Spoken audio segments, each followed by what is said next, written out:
इंदापूर तालुक्यातील भिगवण परिसरामध्ये 21 वर्षीय तरुणीच्या अपहरणाची धक्कादायक घटना घडली। तरुणी तिच्या आई आणि भाऊ तिघेजण घराकडे जात असताना दोघा संशयितांनी त्यांना अडवलं। आरोपींनी तरुणीच्या आई आणि भावाच्या डोळ्यामध्ये लाल मिरचीची पावडर फेकून तरुणीला जबरदस्ती वाहनामध्ये बसवून पळून नेलं। या घटनेनंतर पीडित तरुणीचं कुटुंबीय, नातेवाईक आणि ग्रामस्थांनी भिगवण पोलीस स्टेशन समोर मोठी गर्दी करत काही काळ ठिय्या आंदोलन केलं।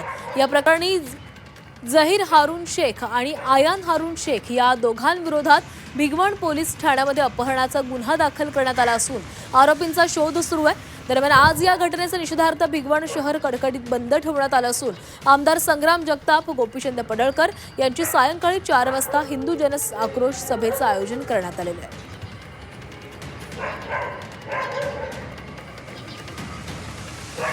तर भिगवणमध्ये 21 वर्षीय तरुणीचं अपहरण करण्यात आलेलं होतं आणि याचा निषेध करण्यासाठी आज भिगवणमध्ये बंदची हाक देण्यात आलेली आहे।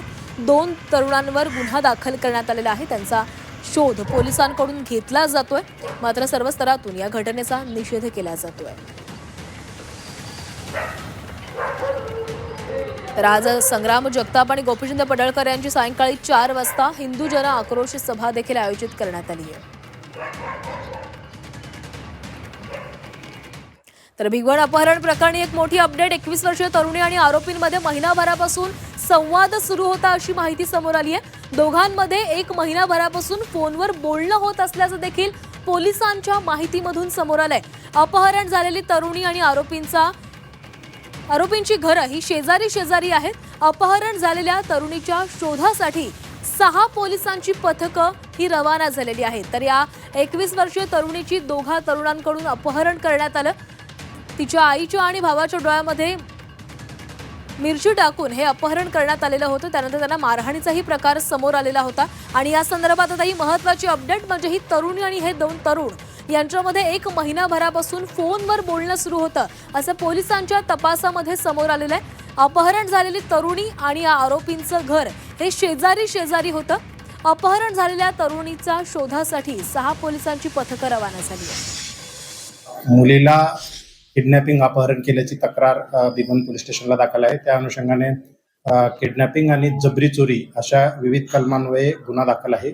या दाखल गुन्ह्यातील 2 आरोपी निष्पन्न आहेत। त्यामध्ये जहीर हारून शेख आणि आयान हारून शेख असे 2 सख्खे भावंडे याच्यामध्ये इन्व्हॉल्व झालेले आहेत। यामध्ये जे विक्टिम पीडित आहे आणि हे जे आरोपी आहेत या दोघांचे प्राथमिकदृष्ट्या काही एकमेकाला कॉल आणि काही टेक्स्ट मेसेज केलेले आम्हाला तपासामध्ये अद्याप आढळून आलेले आहेत। या अनुषंगाने काल 4 टीम आम्ही रवाना केलेल्या होत्या। यांचे मोबाईल फोन अद्याप तरी बंद आहेत आणि टीम ज्या रवाना झालेल्या आहेत त्या CCTVच्या मार्गाने त्यांच्या शोधावर आहेत। अद्याप तरी हे आम्हाला मिळून आलेले नाही।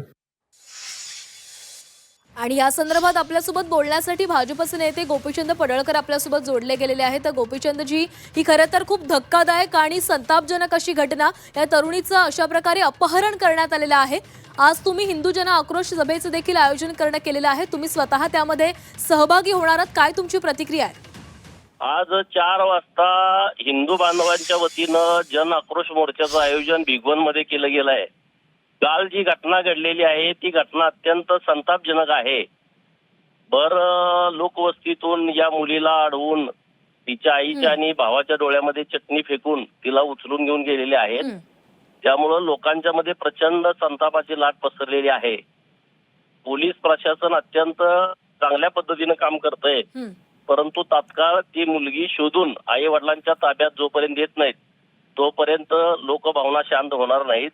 म्हणून पोलीस प्रशासनालाही आम्ही सहकार्य करतोय। आम्ही शांततेत या मोर्चाचं आयोजन केलेलं आहे। कुठेही गालबोट लागणार नाही अशा पद्धतीचं आवाहन आम्ही सर्व हिंदू समाज बांधवांना केलेलं आहे।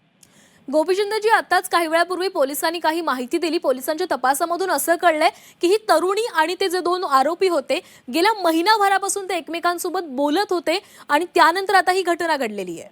बोलत होते, मग जबरदस्तीने न्यायची काय गरज होती? लोकांच्या मधून न्यायची, डोळ्यात चटणी टाकायची, हा कुठला प्रकार आहे? हो।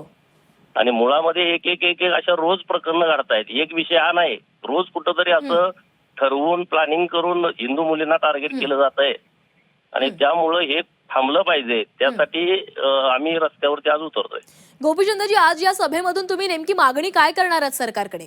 आणि मागणी हे प्रकरणं थांबली पाहिजेत. अनेक ठिकाणी अशी प्रकरणं होत आहेत, फूस लावून फसवून फेसबुकवरती वेगळी नावं टाकायची, वेगळे फोटो टाकायचे, हिंदू मुलांच्या नावानं फेसबुक अकाउंट करायचे, मुलींना एका मुलींना 10-15 मुलांनी टार्गेट करायचं. असं जे षडयंत्र करून चाललंय हे कुठं तर थांबलं पाहिजे. लोकांच्यात जागृती झाली पाहिजे, मुलींच्या मध्ये जागृती झाली पाहिजे, मुलींच्या पालकांच्या मध्ये जागृती झाली पाहिजे. हो, या सभा झाल्या नाही तर ते होणारच नाही ना, लोकांना कळणारच नाही कशी षडयंत्र सुरू आहे.